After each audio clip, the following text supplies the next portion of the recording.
Lord, thank you for waking me up. Panginoon, thank you for this brand new day. Maraming salamat sa bagong pag-asa na nasa aking puso ngayon. Maraming salamat sa magandang gising na iniregalo mo sa akin ngayon.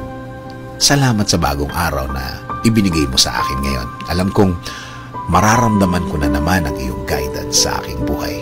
Maraming salamat sa mga instructions na natanggap ko sa aking puso. Alam ko na laging ang puso ko ang lagi mong kinakausap. Kilala mo ako, Lord. Alam mo kung ano ang laman ng aking puso at isipan. Hiling ko po sa inyo na lagi niyo po itong lagyan ng magagandang bagay para sa isang tahimik na araw. Alam ko din, Lord, na patuloy mo akong aalagaan tulad ng mga nakaraang mga araw na nagdaan kung saan naramdaman ko ang iyong pag-aalaga na bahagi ng iyong pagmamahal sa akin. Salamat din, Lord, dahil babantayan at bibigyan mo ng pag-aalaga at proteksyon ang lahat ng miyembro ng aking pamilya sa lahat ng oras at sa lahat ng araw.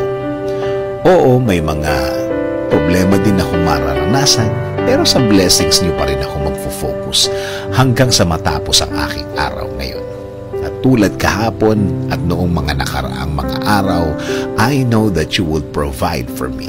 I know that you will take care of me. I know things will be better and okay compared yesterday, Lord.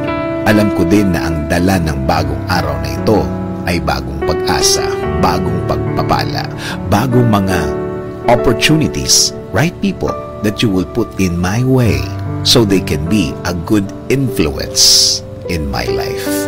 Salamat din, Lord, sa mga bagong bagay na aking matututunan sa araw na ito. Alam kong patuloy mo akong bibigyan ng mga bagay at aral na makakatulong sa aking pagkatao. Kaya, Lord, thank you sa magandang plano mo para sa akin, para sa aking buhay at buhay ng aking pamilya. Alam ko na ang plano mo ay mas mabuti at mas maganda sa aking plano.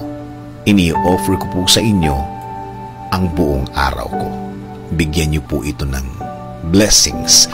Bigyan niyo po ako ng bagong wisdom. Bigyan niyo po ako ng bagong kaalaman para sa ikabubuti ng aking buhay. In Jesus' name we pray. Amen. Sabi nga sa Jeremiah 29:11, "For I know the plans I have for you, declares the Lord, plans for welfare and not for evil, to give you a future and